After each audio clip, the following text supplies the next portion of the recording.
Alright, hi guys, this is Zero Diablos. That's not exactly how you pronounce it, but I don't care at this point. Um, anyway, I just wanted to make a quick video to talk about my perspective on some of the balance issues in Uncharted 3. And before you pay extreme attention to the gameplay, that's just for you guys to look at. It's not gonna it's not gonna follow what I'm talking about. I'm not a very good editor, so sorry. Anyway, so the first thing I wanted to talk about was the gun balance, and obviously this is a really hot topic right now on the forums and in game with microphones. And see, I think that the entire discussion is usually on the wrong thing. Everyone's always like, "Is the Gmaul overpowered?" And I say no, but here's why. Um, it's not that the Gmaul's mechanics are overpowered in and of themselves. Because if you remember, the Gmail actually used to have recoil where each shot of the 3 burst would kick it up a little bit. And that was designed to work with the AK and M9 recoils. People didn't like this, and so Naughty Dog changed it.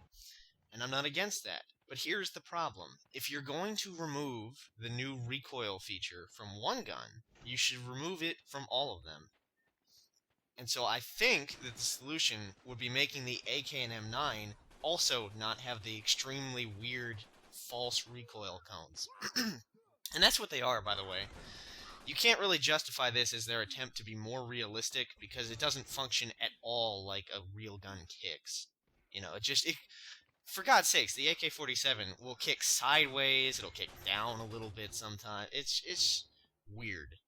Trust me, it's fucking weird. And then the M9 it's better, but even then, it can be a little finicky. I mean, sometimes somebody's in the dead center with the aim dot on them, and still it'll miss. So ultimately, I think so basically an accuracy buff to the automatic weapons would be suitable as far as I'm concerned, if only because they need to be consistent about what they do. You can see in the video that's of the gameplay, I'm using the AK with accuracy mod, and already, even just buffing the base to what the accuracy mod level is would make the gun so much more viable, because then the accuracy mod would build on top of that. I mean, part of the problem is this video, it's a cinema recording, and so it doesn't show the recoil, so it looks like it's a lot more accurate than it is. I'm wrestling the goddamn weapon as this was playing in real time, but I digress. Um, so that's really the long and short of it, is that the automatics are underpowered. It's not that the Gmaul is overpowered, because the Gmaul functions how a gun should function in Uncharted. It functions almost identically to the FAL from Uncharted 2, and I like that. I wish the AK and the M9 resembled the AK and M4 from Uncharted 2 a lot more, but they don't. Also, I just noticed, for some reason in the video, the sandstorm effect kicks up right now, even though this is not when the sandstorm came. So, it looks really weird because I'm aiming at stuff that I shouldn't be able to see. Just want to clear, because then you're gonna hear the sandstorm effect, but then the effect will not come. It's very broken in cinema. Okay, now speaking of power plays, that's something I wanted to talk about because this one personally bugs the shit out of me. Marked man really doesn't serve any kind of, if the teams are, if it's supposed to be the argument the teams are unbalanced, it gives the losing team a chance to catch up. How the hell does singling out the middle guy on the winning team to die, how does that help them?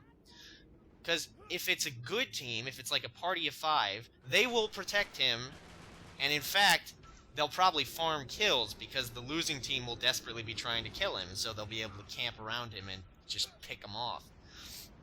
And if it's a public game, then all you're doing is you're singling out one poor guy to die, probably if his team isn't helping protect him at all, maybe 3 times in a minute. It really depends how good the other team is. The point is, it's just not fair, and then you'll see here, our marked man leaves, and it makes me marked man, but the timer was almost out, so I just get a hard target for nothing, which, obviously is not fair. So they should probably look at that, or better yet, if you listen to me, I would just say get rid of power plays. But anyway, the other ones, exposed.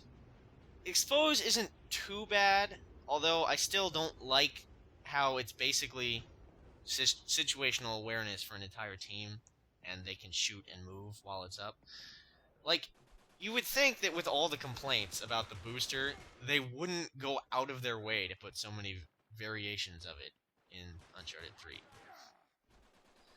This can especially be bad, for example, if they have, RPGs or hammer, something where they can get you in one or two shots really easy, or a shotgun.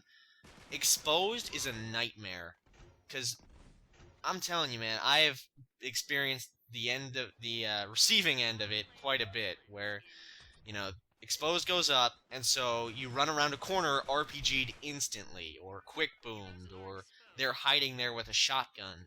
It's just, it fosters really nasty gameplay. And speaking of nasty gameplay, the last one, double damage, is probably the stupidest thing that they could have put in. I mean, people hated 1.05 health so much in Uncharted 2 that it effectively killed the game. Like, a lot of people stopped playing. And it never really recovered. Not to mention the competitive nature of the game suffered. So why would they think it's a good idea to not randomly, but to impose it on a team that's winning for a full minute? Because you understand, I've seen power plays activate when the gap, on the scorecard is not that big. If I've seen it as small as maybe 7 or 10 kills, and a power play activates, and it can be the third one as long as the other two have activated. I'm sorry, if a team is losing by maybe 7 kills, they do not deserve a power play, let alone double damage, especially since just because a team is losing, that does not mean that everybody on the team is bad, and that can lead to some really nasty situations where a decent player mops everybody up. Anyways, that's all I had to talk about. Thanks for watching, and I'll probably do another one of these at some point. Take care.